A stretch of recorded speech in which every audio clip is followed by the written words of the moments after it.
और इस वक्त हरियाणा के मुख्यमंत्री मनोहर लाल आदमपुर के युवाओं से सीधा संवाद कर रहे हैं। लाइव आपको सुनवाते हैं। सीएम विंडो में लगभग 12 लाख से ऊपर और ये ग्रीवेंसेस लोगों ने अपलोड की हैं, जिसमें से 90% लोगों की जो समस्याएं हल हुई हैं। तो ऐसा जो विपक्षी लोग हमारे ऊपर आरोप लगाते हैं, क्या लगाते हैं कि चंडीगढ़ में अब लोग इनके मंत्रियों के घरों पर नहीं मिलते हैं, दफ्तरों में नहीं मिलते हैं, मुख्यमंत्री के घर पर नहीं मिलते हैं, भीड़ हमारे समय भीड़ लगी होती थी। हम कहते हैं यही आपकी कमी थी कि आप अपने घर में भीड़ लगवाते थे, बेवजह लोगों को परेशान करते थे, उनका समय खर्च होता था, उनका पैसा खर्च होता था। हमने आते ही कहा कि नहीं, बेवजह इनको कहीं आना जाना नहीं पड़ेगा। कोई ज्यादा बड़ा कोई काम ऐसा जो ऑनलाइन वो नहीं करवा सकते हैं, केवल उसी के लिए उनको राजधानी में आना चाहिए, उसी के लिए उनको डीसी के ऑफिस में या जिला केंद्र पर जाना चाहिए, उसी के लिए उनको डिविजनल हेडक्वार्टर पर जाना चाहिए। वरना लोगों को अपने अपने काम में व्यस्त रखना चाहिए। उनकी जो छोटी बड़ी समस्याएं हैं, इसको ईज ऑफ लिविंग के नाते एक प्रकार से उनके घर बैठे और ये सुविधा उनको मिले। लोगों का हैप्पीनेस इंडेक्स ये बढ़ना चाहिए। मैं इन सब बातों को के माध्यम से इतना आपको बता रहा हूं कि हमने प्रदेश में बहुत कुछ किया है, करना अभी शेष भी बाकी भी बहुत है। तो हमारा जो अगला समय है, अभी 8 वर्ष हमारे 2 टर्म के मिलाकर के पूरे हुए हैं, 2 वर्ष इस टर्म के बाकी हैं और आप सब युवाओं का सहयोग और साथ रहेगा तो निश्चित रूप से अगली तीसरी टर्म भी भारतीय जनता पार्टी के शासन के नाते से मिलेगी। इस प्रदेश में सबसे यानी एक प्रकार से मैं कह सकता हूं कि बिना किसी हिच के, बिना किसी संकोच के, बिना किसी व्यवधान के लोगों की सेवा उनको मिलती रहे। जो अच्छा काम करने वाले लोग हैं उनको प्रोत्साहन मिले, जो गलत काम करने वाले उनको दंडित किया जाए। इस काम को करने के लिए हम सरकार चला रहे हैं। अब अंत में अपनी बात मैं आपके प्रश्नोत्तर के बाद कहूंगा। मुझे बताया गया कि कुछ बंधु ऐसे हैं जिनके प्रश्न हमारे पहले प्रश्नों में नहीं आए हैं। बहुत से बंधुओं ने जो मैंने बातें बताई है इसको लेकर के पहले से ही प्रश्न आए हैं, उसका मैंने अध्ययन कराया था। तो जो बातें मैंने बताई हैं इसी में से 90% जो उनके प्रश्न थे उसका उत्तर मैं उसमें से दिया है, क्योंकि एक एक का प्रश्न लेना संभव नहीं था। लगभग 2000 से ऊपर ऐसे युवाओं ने अपने आप को रजिस्टर किया है आज की इस बातचीत के अंदर। कुछ युवा ऐसे भी बैठे हैं, मुझे जो बताया गया कि वहां क्षेत्र के अंदर स्क्रीन लगा करके वहां भी उपस्थित हैं, हजारों की संख्या वो भी हैं। तो इतने सब बंधुओं से व्यक्तिगत बातचीत करना संभव नहीं था। तो जिनके लेटेस्ट बाद में प्रश्न आए उनका कि ये हम जोड़ नहीं पाए हैं, तो उनमें से कुछ बंधुओं को हमारे जो मीडिएटर हैं, जो इस सारे कार्यक्रम का संचालन कर रहे हैं, अरुण गुप्ता जी अथवा जवाहर यादव जी, उनमें से जिसको भी संकेत करेंगे वो अपने प्रश्न को अपने जगह पर और वो है बातचीत कर सकता है, बोल सकता है। अपने आप को अनम्यूट करके आप बोलेंगे और मैं यथा योग्य इतना ही विषय ध्यान रखें कि आपकी कुछ डिमांड्स होंगी, तो वो डिमांड्स अभी तुरंत उसका यानी हाँ करने में कि हाँ ये डिमांड पूरी कराई जाएगी, ये शायद तुरंत तो कहना संभव इसलिए नहीं होगा क्योंकि आपको पता है कि आचार संहिता लगी हुई है। जिस क्षेत्र में आप बैठे हैं आदमपुर क्षेत्र में, वहां भी आचार संहिता है और पंचायती चुनाव के कारण से पूरे हरियाणा प्रदेश में आचार संहिता है। इसलिए डिमांड्स को आज ही हाँ करना तो शायद संभव नहीं होगा। हाँ, कुछ जानकारियां जो आप बताएंगे जो पहले से चल रही हैं वो आपको निश्चित रूप से बताऊंगा कि हाँ ये पहले से चल रही हैं। आगे जो आपकी डिमांड्स होंगी जो भी हमारे पास लिखित आएंगी उनके ऊपर निश्चित रूप से चुनाव के बाद हम सबके ऊपर ध्यान करेंगे। कोई ऐसी चीज अनहर्ड नहीं जाएगी, बिना सुनी नहीं जाएगी। हर चीज को पूरा सुन करके पूरा करने का काम हम करेंगे। तो इसलिए आगे के प्रश्न आप करेंगे। केवल आखिर में 5 मिनट में आपसे मैं अपील जो करूंगा उसके लिए 5 मिनट में आपके साथ फिर आऊंगा। बहुत बहुत वो टू अरुण गुप्ता, अरुण यादव। बहुत बहुत धन्यवाद माननीय। हमारे पास बहुत सारे प्रश्न आए हैं। सबसे पहला प्रश्न है हिमांशी गोयल जी का। हिमांशी जी, आप अपने आप को अनम्यूट करें।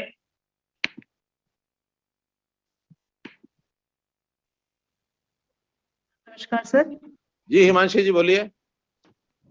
नमस्कार सर। जी नमस्कार। सर मैं बीएमएस एमडी की छात्रा हूँ, आदमपुर मंडी से ही हूँ, कुरुक्षेत्र में एमडी कर रही हूँ। और मेरा प्रश्न ये है कि आयुष को लेके प्राइम मिनिस्टर मोदी सर और हरियाणा सरकार की काफी अभी रही है कि आयुष को बढ़ावा मिला है। इसके आगे और आयुष को लेके क्या प्लान्स हैं और आयुष चिकित्सकों की आगे भर्तियों के लेके और एएमओ पोस्ट को लेके क्या सुझाव है और कैसे रहेगा आगे का प्लान? हिमांशी जी, बहुत आपने प्रश्न अच्छा किया है। ये विषय मेरी बातचीत में मैं छूट गया था। हम देखते हैं कि जैसे ही एक पश्चिमी देशों के प्रभाव में हमारे देश में भी एक समय ऐसा आया कि हम आयुष को, आयुर्वेद को थोड़ा भूल गए, थोड़ा नीचे ले गए, और एलोपैथी का एक बोलबाला ये बहुत ज्यादा हो गया था। लेकिन आज लोगों को समझ में आने लगा है कि एलोपैथी एक तो खर्चीला बहुत हो गया है। एक एलोपैथी के इलाज में जिस बीमारी के लिए हम इलाज करते हैं शायद वो तो ठीक होती है, जल्दी ठीक हो जाती है, लेकिन उसके साथ जो साइड इफेक्ट्स हैं, दूसरी बीमारियां ये और खड़ी हो जाती हैं। अगर हम तुलना करें आयुर्वेद में, आयुष में, तो उसमें ये समस्या नहीं आती। एक तो खर्चीली नहीं होती है, दूसरा उसका साइड इफेक्ट बहुत कम होते हैं। और आयुष का एक बड़ा जो उसका उद्देश्य है वो यह है कि व्यक्ति बीमार ना हो, व्यक्ति अस्वस्थ ना हो, उसका स्वास्थ्य ठीक रहे। और एलोपैथी में बीमारी होने के बाद उसका केवल इलाज है, वो एक प्रकार से क्यूरेटिव एक साइंस है। आयुर्वेद और आयुष ये प्रिवेंटिव साइंस है। तो इस नाते से देश भर में आयुष को लेकर के वेलनेस सेंटर्स की संख्या बढ़ाई जाए। और वेलनेस सेंटर्स हमने हरियाणा में 20 वेलनेस सेंटर्स का तो उद्घाटन प्रधानमंत्री जी से कराया था। हमारा पहला टारगेट है 1000 वेलनेस सेंटर्स बनाने का, जिसमें जो हमारे ग्रामीण क्षेत्र के अंदर योग व्यायामशाला जो 2 एकड़ में हमने बनाने की बात कही है, लगभग 550 गांव में ये खुल चुकी हैं, यानी व्यायामशालाएं। उस व्यायामशाला के साथ ही 2 या 3 कमरे बना करके हम वेलनेस सेंटर्स बनाएंगे। और उन वेलनेस सेंटर में हर एक जगह एक आयुर्वेद मेडिकल ऑफिसर, इसको हम लगाएंगे। पहले चरण में 1000 बनेंगे। इसके बाद बहुत गांव में तो आज भी डिस्पेंसरीज हैं, हमारे जो पीएचसीज हैं, तो उन डिस्पेंसरीज पीएचसीज की जगह तो अभी नहीं करने वाले। बाकी सब गांव में 2 एकड़ में योग व्यायामशाला, जिसके अंदर योग का भी विषय होगा, क्योंकि आयुष में योग भी आता है, आयुर्वेद की पद्धति भी आती है, यूनानी पद्धति भी आती है, होम्योपैथी पद्धति भी आती है। तो ये सारी पद्धति उसमें आती हैं। और उसमें खान पान के नाते एक डाइटिशियन, इसका भी एक कोर्स तैयार कर रहे हैं, ताकि डाइटिशियन भी एक वहां बैठे, लोगों के खान पान को किस प्रकार से कंट्रोल किया जाए। आज हमारी बीमारियों की बहुत बड़ा एक जो कारण है वो हमारे खान पान में जो गड़बड़ें हुई हैं उसके कारण से हुई हैं। तो इसलिए इन सब चीजों पर हम ध्यान करते हुए अगले वर्षों के अंदर ये जो 1000 आयुष, जो 1000 हमारे वेलनेस सेंटर्स हैं, इनको पूरा करने के लिए हम एएमओस की भी भर्ती कराएंगे। जी धन्यवाद सर। आगे जी, अगला जो प्रश्न है वो हमारे राजेश कुमार जी का है। राजेश कुमार जी, आप एक बार अपने आप को अनम्यूट करें और प्रश्न पूछें। हेलो, नमस्कार। जी राजेश जी। मुख्यमंत्री जी। जी सर, कोरोना टाइम के टाइम में ना किसान एक्सप्रेस ट्रेन को बंद कर दिया गया है, जिससे ना आमजन को काफी दुविधा हुई थी। तो जब किसान एक्सप्रेस ट्रेन को दोबारा शुरू किया गया तो इसके समय में परिवर्तन कर दिया गया सर।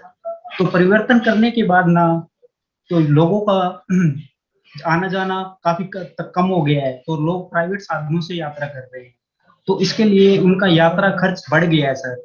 हम ये चाहते हैं कि आदमपुर के लोगों का चाहते हैं भाई इसका ट्रेन का टाइम है ना जो पहले समय था वही किया जाए सर, क्योंकि अब राजेश जी ये एक आपकी एक डिमांड है, और मैं समझता हूं कि इस प्रकार की इंडिविजुअल डिमांड्स करेंगे तो फिर बाकी लोगों के लिए उसका ज्यादा उपयोग नहीं रहेगा।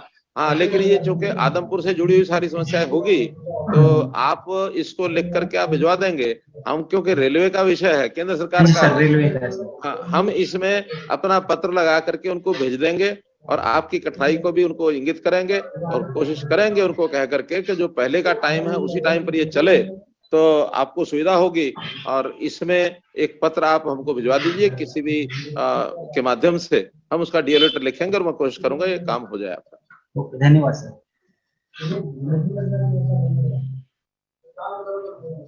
जी, अगला प्रश्न हमारे पास शुभम जी का है। शुभम जी, मैं शुभम जी से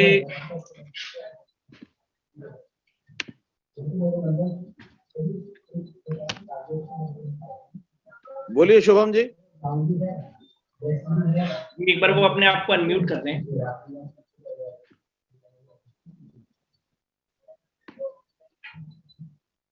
आदित्य जी एक बार शुभम जी को अनम्यूट कीजिए। जी भाई साहब। शुभम शर्मा शुभम शर्मा जी को अनम्यूट रिक्वेस्ट भेजा है। शुभम जी आप कृपया अपने आप इनका को वीडियो unmute कर वीडियो भी ऑफ आ रहा है इनका, तो शायद चले गए हो। दूसरा आगे चलो जी। आदित्य जी सुनील कुमार जी या जिसको अनम्यूट कीजिए। सुनील कुमार जी।